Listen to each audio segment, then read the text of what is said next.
Welcome, I'm Matthew. I'm Aaron, and today we're talking about the Belgian Strong Pale Ale, or you could also call it Belgian Strong Golden Ale, whichever one you prefer, whichever one sounds better to you.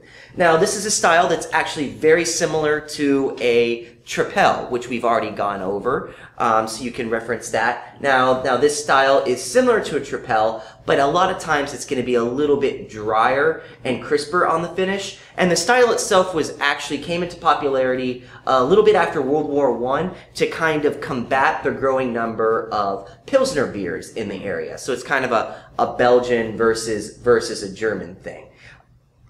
Yeah, well, this particular one is called Delirium Tremens. It's produced by Brouwerij Haig. This is one of the most popular beers at a brass tap. It's got a couple cool things about it. First off, it uses actually 3 different yeast strains to create all the different flavors. And it's very, very yeast forward, which is relatively typical of the style, although they do use some more hopping than some of, for instance, in the Tripel, which is more of a Trappist style. They do use a higher rate of hopping. This beer was named the best beer in the world, actually, in the 2008 World Beer Championships, and very deserving of that title as well. Yeah, they actually have. This is one of the more popular beers that's also.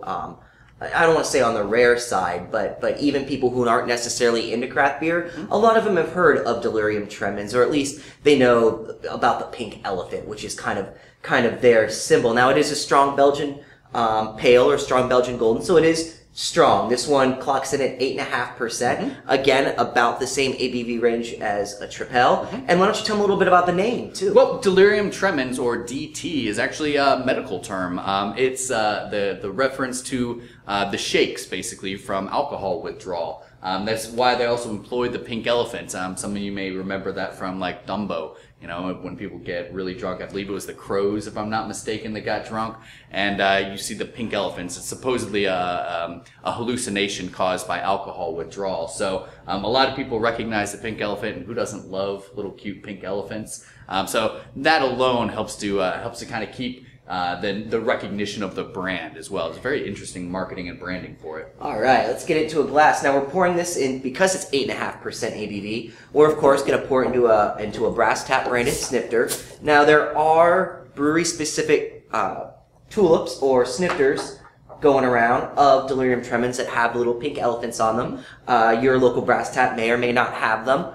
There's been studies on it. That is the #1 stolen piece of glassware in the world. Well, it's got really cute little pink elephants on it, and it's also purse-sized, so they have a tendency to walk right out the door.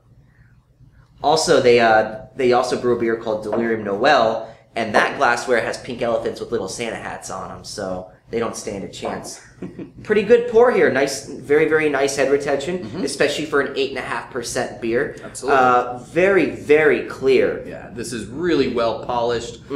This is sterile filtration. It's all the sediment is completely removed out of this. We've got no residual yeast floaties or anything. It's very clear, really nice, kind of bright, golden, almost a sun-kissed hay color. It's really, really cleverly, a touch of green to it as well, which is not necessarily uncommon. Very effervescent too. I mean, there's a vigorousness that the carbonation is unleashing. Yep, and it's creating a very frothy head. I mean, stark white, bone white on this head, which is again pretty typical of the style as well. Yeah, no, it is we're talking about the style. It is a pretty broad style. This is probably the most common example of the style, but the color can range from a little bit darker to a little bit lighter. As far as the BJCP is concerned, there's a lot of leeway given as far as filtration. It doesn't have to be sterile filtered. That's just some of the characteristics of this beer. All right, smell it. Wow, very estery. You're definitely getting that Belgian yeast. As Matthew said, it's made with 3 different types of yeast strains. Yeah, I've got very banana, bright, very fruity. Bubblegum, yeah, a lot of fruit.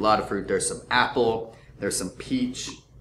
No hops that I can smell whatsoever, which is very, very accurate because for the style. Yeah, it does have maybe some zest to it. some maybe lemon zest. Little clove for sure. There's some clove, there's some pepper. All that's coming from the yeast. Yeah, definitely spice forward and very, very fruit forward. Absolutely. All right, you ready? Cheers. Cheers.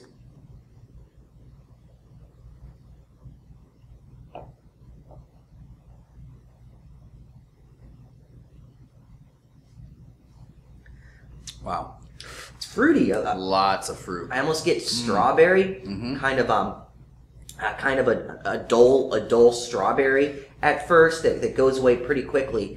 And then as it finishes, because it's 8.5, you're getting a little bit of the alcohol in the heat, and it's the feeling, and I know we've said this before, it's that feeling of alcohol warmth more so than you can't taste the alcohol. Right, it's not a very few, so it's not like a vodka shot or something that where it really tastes the you're not going to be breathing fire. But yeah, it does have that definite warming, just a touch of heat on the backside of like right as you swallow, right on the back of your tongue.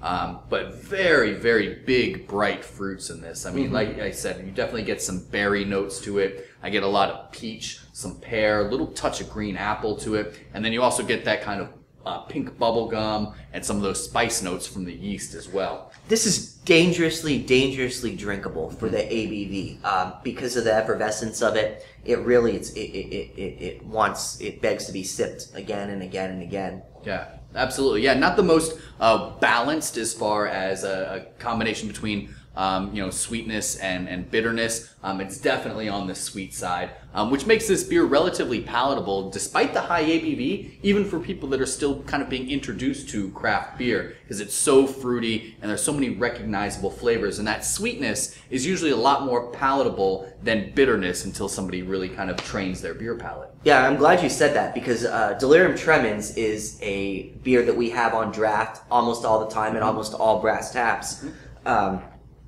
And it's a very good, it's not a starter craft beer, but it's still something that a starter craft beer drinker can drink and can appreciate. It's very easy to pick out the appreciable characteristics of this beer, I think. Yeah, absolutely. And it's also a great sell. It's easy to sell.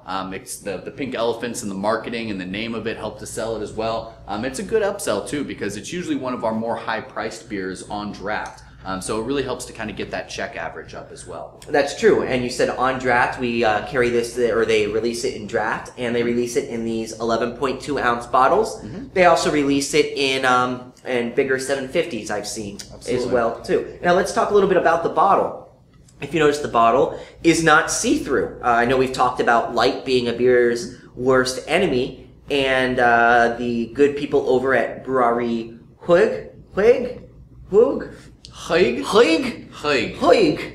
So the Huig people know this. So what this is, I know it looks like it looks like ceramics.